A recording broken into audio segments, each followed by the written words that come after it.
আলাইকুম প্রিয় দর্শক, আশা করি সবাই ভালো আছেন আল্লাহর রহমতে। এইমাত্র পাওয়া আবহাওয়া দপ্তর থেকে আজকে সবচেয়ে গুরুত্বপূর্ণ খবর।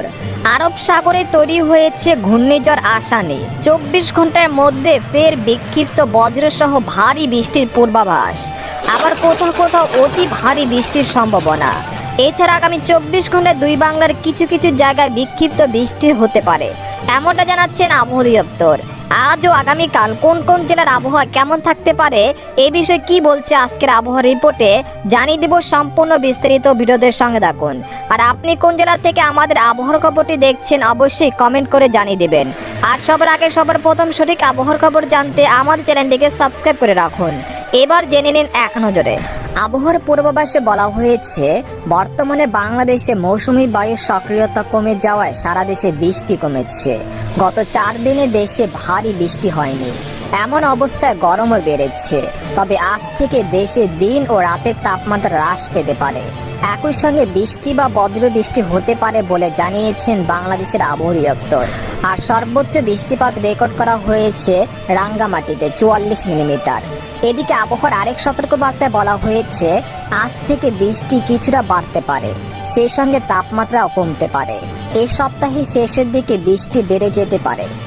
এছাড়া এখন থেকে পরবর্তী 24 ঘন্টার মধ্যে ঢাকা, মুন্সিগঞ্জ, নরসিংদী, কটিয়াদী, কিশোরগঞ্জ, ব্রাহ্মণবাড়িয়া, কুমিল্লা, নরসিংদী, মৌলভীবাজার, কামালগঞ্জ, কোলাউড়া, সিলেট, বালাগঞ্জ, জৈন্তাপুর, কানাইঘাট, নেত্রকোনা, ময়মনসিংহ, সুনামগঞ্জ, নালতিবাড়ি, রংপুর, রাঙ্গামাটি, কুড়িগ্রাম, পীরগঞ্জ, পঞ্চগড়, ঠাকুরগাঁও, লালমনিরহাট, খাগড়াছড়ি, মানিকছড়ি, রাঙ্গামাটি, রাজস্থলী, সাতক্ষীরা, ফেনী, নোয়াখালী, চাঁদপুর ও এর পার্শ্ববর্তী অঞ্চল সহ দেশের 2-1 স্থানে বিক্ষিপ্ত আকারে হালকা মাঝারি বৃষ্টিপাত বা বজ্রসহ বৃষ্টিপাত হতে পারে। এদিকে বন্যার পূর্বাভাস, আগামী এক সপ্তাহে দেশে নতুন করে কোথাও বন্যা পরিস্থিতির সম্ভাবনা নেই। অন্যদিকে দেশের পূর্ব অঞ্চলে বন্যা পরিস্থিতি পুরোপুরি উন্নতির দিকে চলে যাচ্ছে। সুতরাং নতুন করে বন্যা নিয়ে যে গুজব চলছে তা থেকে নিশ্চিত থাকতে পারেন ইনশাল্লাহ। এদিকে সামুদ্রিক আবহাওয়া, বর্তমানে বঙ্গোপসাগরে যে নিম্নচাপটি তৈরি হয়েছিল সেটা দক্ষিণ ওড়িশায় আঘাত হেনেছে। তাই বঙ্গোপসাগর বর্তমানে স্বাভাবিক থাকায় দেশের সকল সমুদ্র বন্দরগুলো থেকে 3 নম্বর স্থানীয় সতর্ক সংকেত নামিয়ে ফেলতে বলা হয়েছে।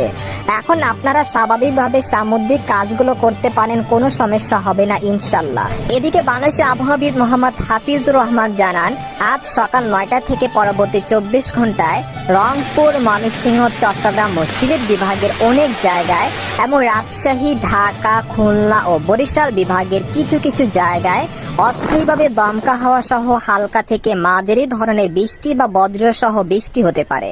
সেই সাথে দেশের কোথাও কোথাও মাঝারি ধরনের ভারী বর্ষণ হতে পারে। এই সময় সারা দেশে দিন এবং রাতের তাপমাত্রা সামান্য হ্রাস পেতে পারে। পরবর্তী 5 দিনে দেশে দিন ও রাতের তাপমাত্রা আরও কমতে পারে। একই সঙ্গে বৃষ্টি বা বজ্র বৃষ্টির প্রবণতা বৃদ্ধি পেতে পারে। তো এই ছিল খবর। এরকম লেটেস্টিং আবহাওয়ার খবর জানতে আমাদের সাথেই থাকুন। ধন্যবাদ।